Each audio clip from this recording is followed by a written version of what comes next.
สวัสดีครับวันนี้ผมจะพามาซ่อมเครื่องทำน้ำอุ่นยี่ห้อโตชิว่านะครับอาการเสียที่ลูกค้าแจ้งนะครับลูกค้าแจ้งว่าตัวนี้ไฟติดนะครับแต่ว่าน้ำไม่ร้อนนะครับน้ำไม่อุ่นนะครับตัวนี้ก็เข้าสู่ฤดูหนาวนะครับของประเทศไทยตัวนี้ก็เป็นคลิปส่งท้ายปีเก่านะครับเดี๋ยวเจอกันใหม่ก็ปีหน้านะครับเป็นคลิปตัวใหม่นะครับก็ท่านใดที่เดินทางกับต่างจังหวัดนะครับก็ขอให้เดินทางโดยสวัสดิภาพนะครับปลอดภัยถึงบ้านถึงเดือนกันทุกคนนะครับตัวนี้ก็ตัวซิบ้าเดี๋ยวผมจะพามาซ่อมนะครับว่าอาการเสียที่ลูกค้าแจ้งที่บอกว่าไม่ร้อนมันเกิดจากสาเหตุอะไรนะครับเดี๋ยวก่อนอื่นเราก็มาแกะตัวเครื่องกันก่อนนะครับเดี๋ยวมาต่อไฟรองกันก่อน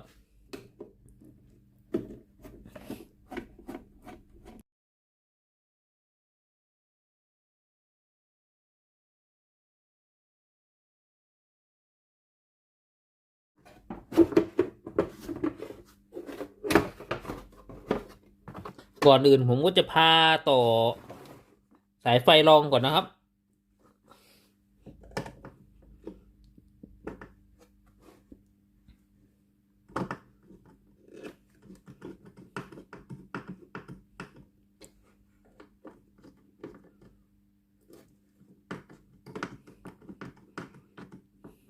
ตามภาพเลยนะครับต่อตามนี้เลย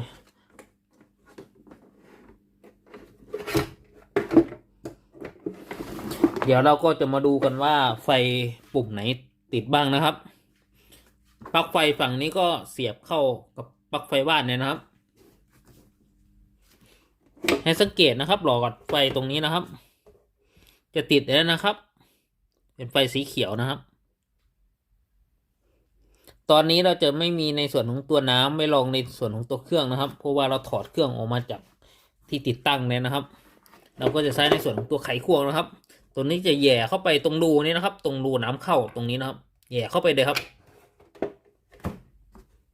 เมื่อเราแย่เข้าไปนะครับไฟตรงนี้ก็จะติดเห็นไหมครับติดขึ้นมาเดี๋ยวลองเอาไขควงออกก่อนนะครับถ้าเรานำไขควงออกนะตัวนี้ก็จะไม่ติดนะครับเพราะว่าน้ำไม่เข้าเครื่องนะเป็นหลักการทำงานง่ายๆของเครื่องระบุนนะครับจะต้องมีน้ำเข้าเครื่องก่อนไฟออนออฟตรงนี้ถึงจะติดนะครับเดี๋ยวแย่ไปนะครับเห็นไหมครับก็จะติดนะเราปรับอุณหภูมิตัวนี้ลูกค้าแจ้งว่าไม่ร้อนนะครับเดี๋ยวผมถอดปลั๊กก่อนนะครับ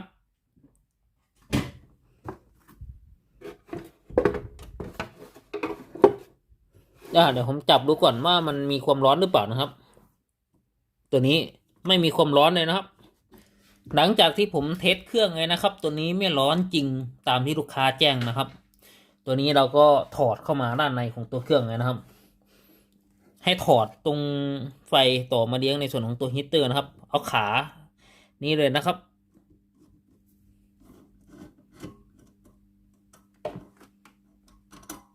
ถอดน็อตออกมานะครับหลังจากที่ผมถอดในส่วนของตัวไฟที่มาเลี้ยงฮีตเตอร์ออกจากวงจรเนี่ยนะครับผมก็จะพามาวัดฮีตเตอร์นะครับว่าฮีตเตอร์ขาดหรือเปล่าฮีตเตอร์ก็คือสองขานี่ครับตามที่ผมวงกลมไว้นะครับตรงนี้กับตรงนี้นะครับว่าขาดหรือเปล่าปกติถ้าฮีตเตอร์ไม่ขาดจะต้องมีความต้านทานนะครับให้ตั้งมิเตอร์นะครับอยู่ที่คูณ1นะครับให้สังเกตมิเตอร์นะครับตัวนี้เข็มมิเตอร์ขึ้นนะครับประมาณ 12.6 โอห์มนะครับแสดงว่าในส่วนของตัวฮีตเตอร์หม้อต้มตัวนี้ไม่ขาดนะครับเดี๋ยวผมจะพาวัดรั่วลงกาวนะครับให้ตั้งมิเตอร์นะครับอยู่ที่คูณ 100K หรือคูณ 10K ก็ได้นะครับถ้าไม่มี 100K วัดขาฮีตเตอร์ขาใดขาหนึ่งนะครับเป็นหลักเทียบกับตัวโครงของตัวหม้อต้มนะครับเข็มมิเตอร์จะต้องไม่ขึ้นนะครับตัวนี้สังเกตเข็มมิเตอร์นะครับตัวนี้ไม่ขึ้นนะครับถ้าขึ้นก็แสดงว่าฮีตเตอร์รั่วลงกาวนะครับก็จะทำให้ไม่ร้อนเหมือนกันหลังจากที่เราตรวจสอบไปนะครับว่าฮีตเตอร์สองขานี้ไม่ขาดนะครับแล้วก็ไม่มีการรั่วไหลลงกาวนะครับก็แสดงว่าในส่วนของตัวหม้อต้มตัวนี้ดีนะครับไม่เสียนะเดี๋ยวผมจะพาวัด อะไรอีกตัวหนึ่งนะครับก็คือในส่วนของตัวโทโมสตัตนะครับตัวนี้นะครับที่ผมวงกลมไว้ตัวสีเทาๆนะครับให้ตั้งมิเตอร์นะครับอยู่ที่คูณ1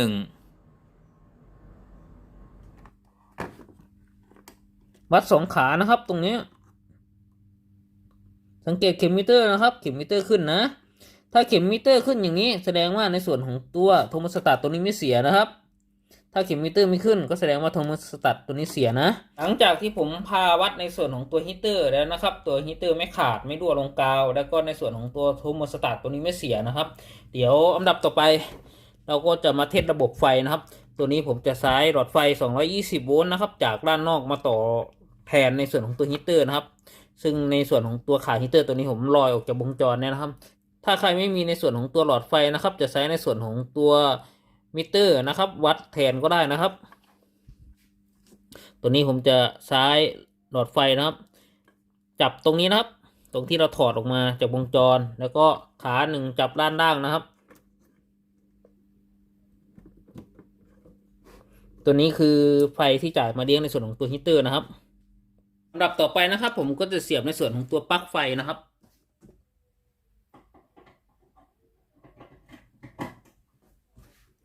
ตัวนี้ให้สังเกตในส่วนของตัว LED แสดงผลนะครับตรงนี้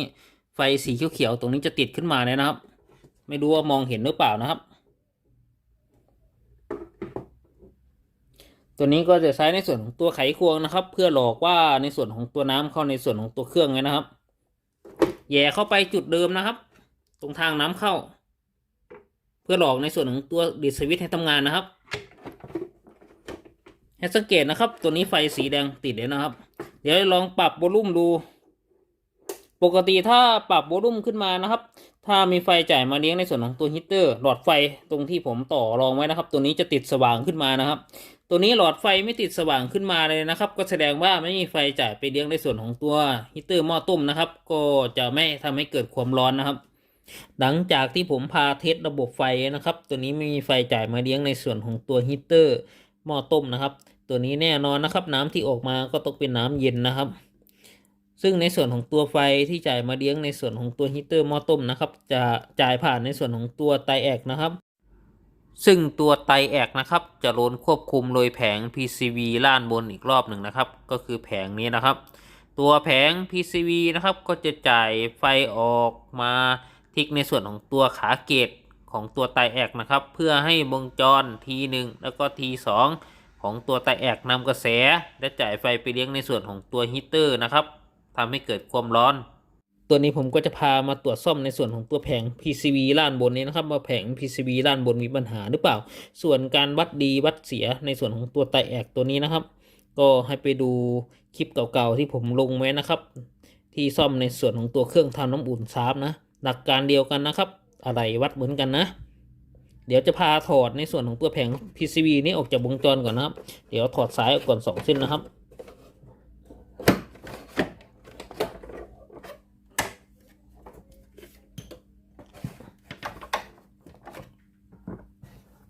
จากนั้นก็ถอดน็อต1 ตัวนะครับ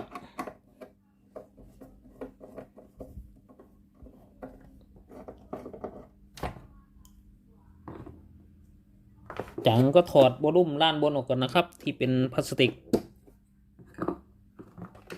ขันน็อตออก1 ตัวครับน็อตตัวเมีย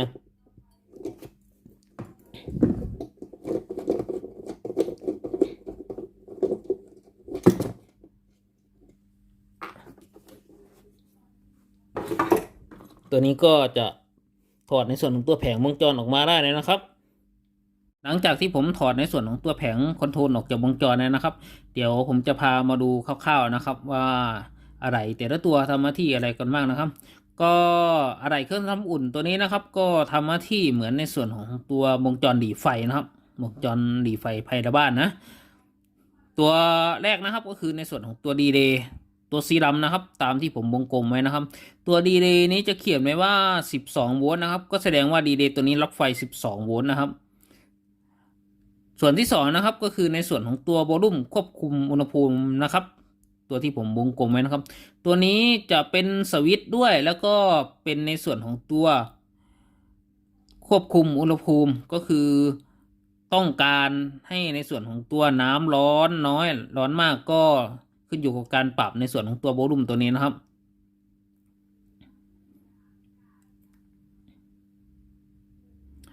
ตัวที่3นะครับคร่าวๆนะครับก็คือในส่วนของตัวคาปาซิเตอร์นะครับ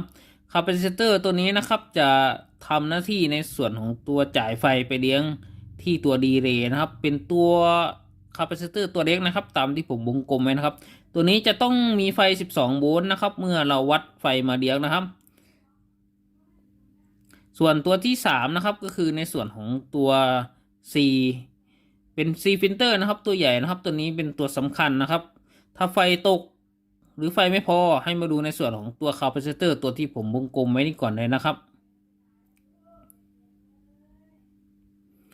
ลำดับต่อไปนะครับเดี๋ยวผมพาใส่เข้าไปในวงจรก่อนนะครับตัวนี้เป็นไฟ AC นะครับสายนี้นะครับเป็นไฟ AC ไฟ AC นี้จะต่อเข้ามาเลี้ยงในส่วนของตัวหลอดนะครับหลอดไฟที่ผมวงกลมไว้นี่นะครับถ้าเราเสียบปลั๊กปุ๊บหลอดตัวนี้จะต้องติดเลยนะครับหลอดไฟตรงนี้เป็นไฟ220โวลต์ VAC นะครับตัวนี้เสียบเข้าไปก่อนนะครับ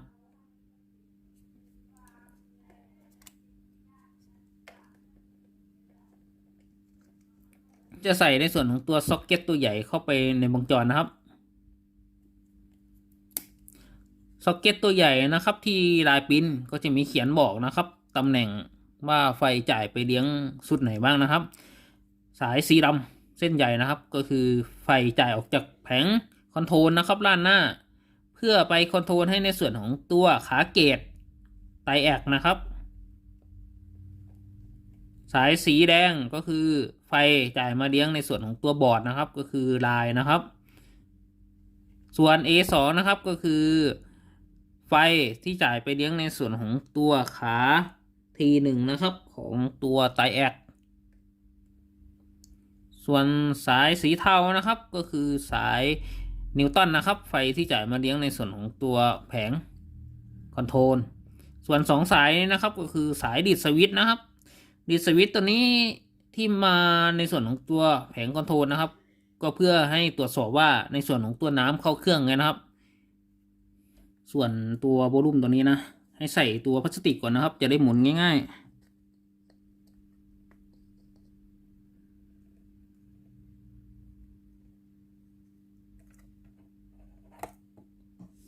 หลังจากที่ผมใส่ในส่วนของตัววอลลุ่มพลาสติกเข้าไปในวงจรแล้วนะครับเดี๋ยวทำการเสียบปลั๊กนะครับตอนนี้เสียบปลั๊กตัวเครื่องเลยนะครับให้สังเกตในส่วนของตัวหลอดไฟนะครับตัวนี้หลอดไฟจะติดแค่ดวงเดียวนะครับก็คือในส่วนของตัวหลอดสีเขียวนะครับตัวนี้ติดนะส่วนหลอดสีแดงนะครับคือสัญลักษณ์ในส่วนของตัวน้ำร้อนนะครับตัวนี้ยังไม่ติดนะครับเดี๋ยวลองเปิดสวิตช์ดูเห็นไหมครับเปิดสวิตช์ก็ไม่ติดนะครับหลอดสีแดงนะตัวนี้ก็แสดงว่าน้ำยังไม่เข้าเครื่องนะครับก็คือในส่วนของตัวดิสวิตช์ก็คือตัวสีดำๆนี้นะครับไม่ทำงานนะก็ทำการดอกให้ในส่วนของตัวน้ำเข้าเครื่องนะครับสายในส่วนของตัว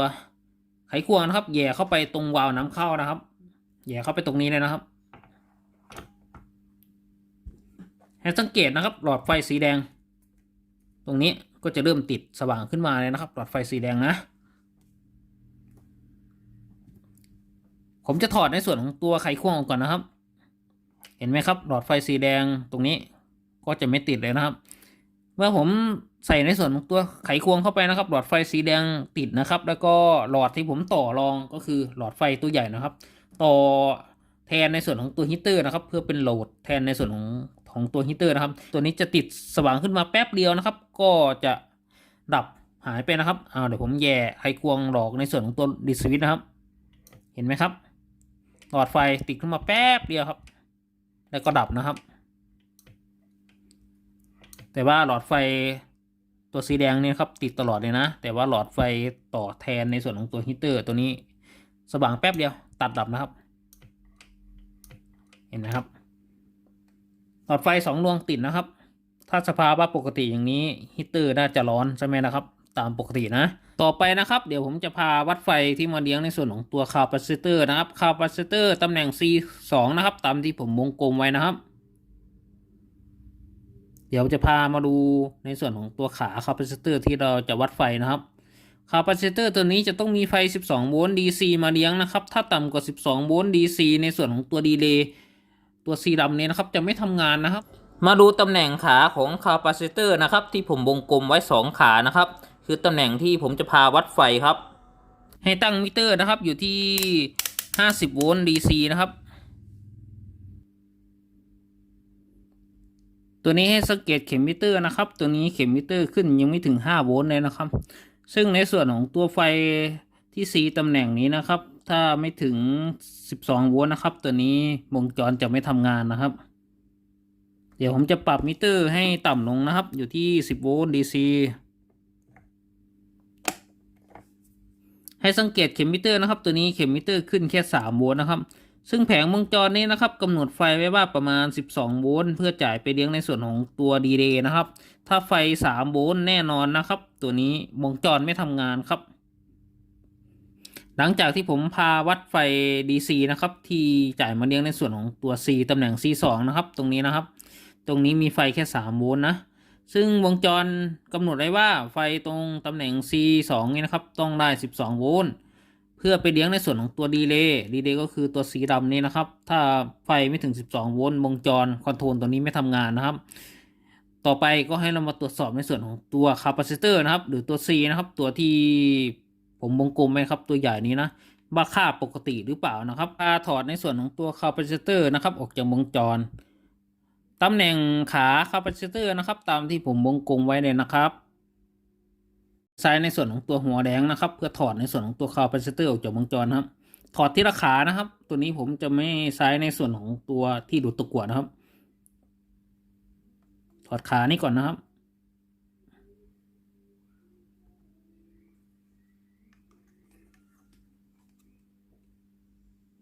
ให้พยายามเอียงออกทีละขานะครับเวลาเราวัดกีนะ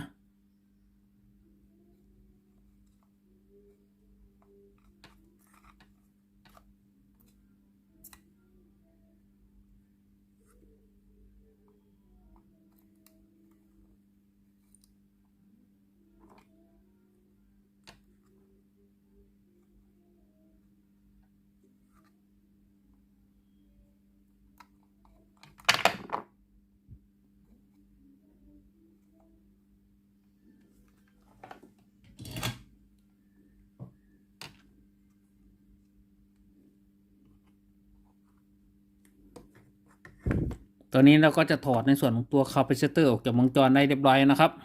ตัวคาปาซิเตอร์จะเขียนไว้ว่า 0.47 ไมโคร 250 โวลต์ VAC นะครับค่าของคาปาซิเตอร์นะเดี๋ยวผมจะพามาวัดค่าเก็บประจุของคาปาซิเตอร์นะครับว่าคาปาซิเตอร์ตัวนี้เสื่อมคุณภาพหรือเปล่านะครับจะใช้ในส่วนของตัวมิเตอร์ดิจิตอลวัดค่าของตัว C นะครับให้ตั้งมาที่ย่านโอห์มนะครับและให้ปรับไปที่วัดค่า C นะครับหน่วยจะอยู่ที่ NF นะครับโดยปกติแล้วนะครับคาปาซิเตอร์ตัวนี้นะครับจะอยู่ที่447นาโนฟาราดนะครับถ้าวัดได้ค่าต่ำกว่านี้ก็แสดงว่าในส่วนของตัวคาปาซิเตอร์นี้เสื่อมคุณภาพแล้วนะครับให้สังเกตตัวเลขดิจิตอลนะครับตัวนี้วัดได้แค่36นาโนฟาราดนะครับซึ่งในส่วนของตัวคาปาซิเตอร์ตัวนี้น่าจะมีปัญหาแล้วนะครับไม่สามารถเก็บประจุได้นะครับตัวนี้คือคาปาซิเตอร์ตัวใหม่นะครับ 0.47 ไมโครนะครับตัวนี้ใช้ในเตารีดนะครับสามารถใช้กับเครื่องทำน้ำอุ่นได้นะครับเบอร์เดียวกันตัวนี้คือตัวใหม่นะครับให้สังเกตตัวเลขดิจิตอลนะครับตัวเลขดิจิตอลอยู่ที่494นาโนฟาราดนะครับตัวนี้คือคาปาซิเตอร์ตัวใหม่นะซึ่งแตกต่างจากตัวเก่านะครับก็แสดงว่าตัวเก่านี้เสื่อมคุณภาพเลยนะครับเดี๋ยวผมจะพาใส่คาปาซิเตอร์ตัวใหม่เข้าไปในวงจรเดี๋ยวพาวัดไฟตำแหน่งเดิมนะครับว่าไฟ12โวลต์จะได้ตามที่วงจรกำหนดหรือเปล่านะครับผมจะพาใส่ในส่วนของตัวคาปาซิเตอร์ตัวใหม่เข้าไปในวงจรนะครับ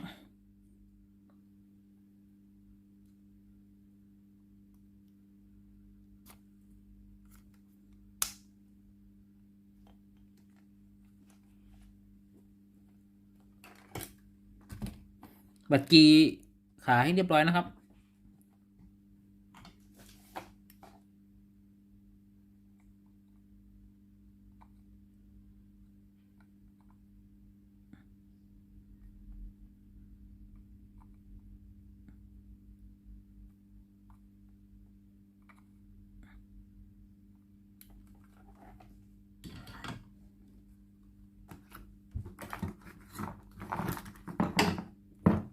ตัดขาให้เรียบร้อยครับ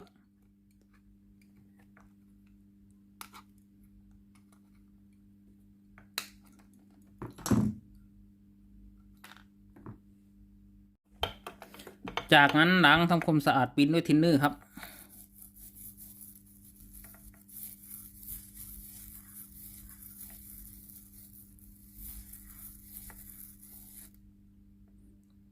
มิเตอร์นะครับอยู่ที่50 โวลต์ DC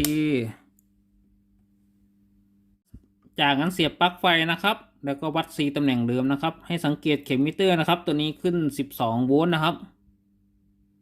หลังจากที่ผมเปลี่ยนคาปาซิเตอร์ตัวใหม่เข้าไปในวงจรนะครับไฟตำแหน่ง C นี้ก็ขึ้น12 โวลต์นะครับก็แสดงว่า C ตัวเก่าเสื่อมคุณภาพนะครับหลังจากที่ผมเปลี่ยนในส่วนของตัวคาปาซิเตอร์ก็คือตัวสีเหลืองๆนี้นะครับออกจากวงจรเรียบร้อยแล้วไฟ12 โวลต์ตัวนี้ปกติแล้วไม่ตกเลยนะครับต่อไปผมจะพามาปรับในส่วนของตัวโวลูมนะครับเมื่อผมปรับโวลูมนะครับหลอดไฟที่ผมต่อแทนโหลดนะครับก็คือหลอดไฟตรงนี้นะครับจะต้องติดสว่างนะครับตอนนี้หลอดไฟสีเขียวติดเลยนะครับแล้วก็สีแดงติดแล้วเดี๋ยวผมลองปรับโวลูมดูนะครับให้สังเกตหลอดไฟนะครับที่ผมต่อแทนในส่วนของตัวฮีเตอร์หม้อต้มนะครับเห็นไหมครับเริ่มติดสว่างขึ้นเรื่อยๆเลยนะครับเมื่อผมปรับโวลูมลงนะครับในส่วนของตัวหลอดไฟจะต้องดีนะครับอีกรอบหนึ่งนะครับ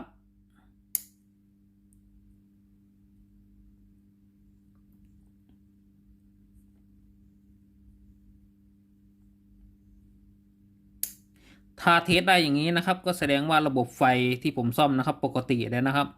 ถ้าผมต่อให้ครบวงจรกับตัวฮีเตอร์จะต้องร้อนเพราะว่าช่วงแรกผมพาวัดในส่วนของตัวฮีเตอร์แล้วไม่ขาดไม่รั่วลงกาวนะครับถ้าเราไปเทสในส่วนของตัวน้ำจะต้องร้อนปกตินะครับตัวนี้วงจรปกติแล้วเดี๋ยวผมพาประกอบเข้าไปในโครงเครื่องนะครับจากนั้นก็ประกอบในส่วนของตัวบอร์ดเข้าไปที่โครงเครื่องนะครับสายนี้นะครับเอาออกก่อนส่วนตัวโวลูมเอาก่อนนะครับก็จะนำในส่วนของตัวโครงเครื่องมานะครับตรงโวลูมนะครับตรงนี้จะมีตำแหน่งมาร์กอยู่นะครับตรงนี้ก็จะเป็นจุดมาร์กนะครับหลอดไฟก็ใส่ให้ตรงเข้าที่ให้เรียบร้อยนะครับ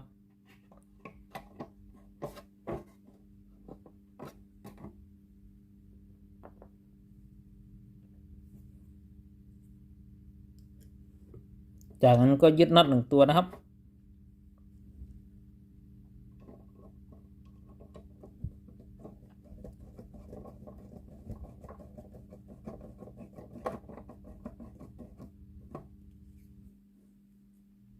ใส่แหวนแล้วก็ใส่น็อตตัวเมียให้เรียบร้อยครับ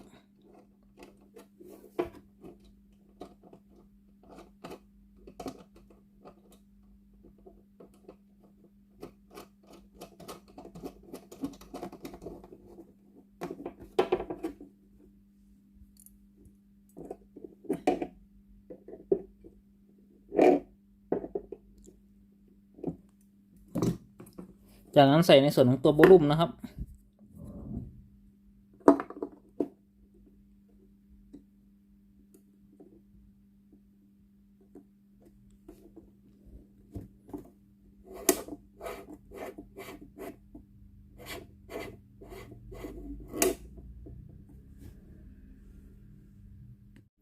จากนั้นเราก็จะใส่ในส่วนของตัวฮีเตอร์ก็วงจรให้เรียบร้อยครับถอดสายไฟที่เราต่อรองก่อน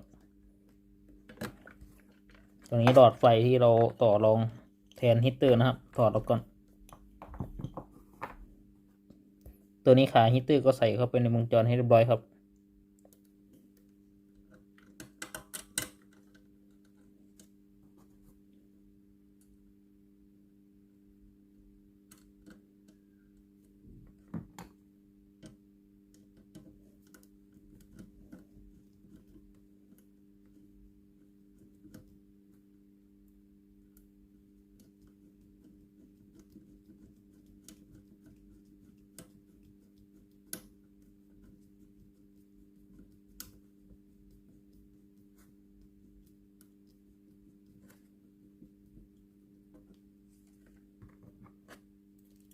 พันคายฮีเตอร์ให้แน่นนะครับกันสปาร์ก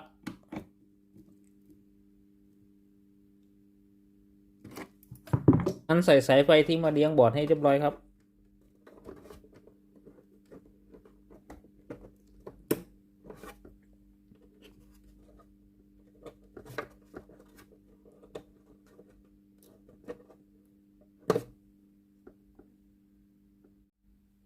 จากนั้นประกอบฝาเครื่องให้เรียบร้อยครับ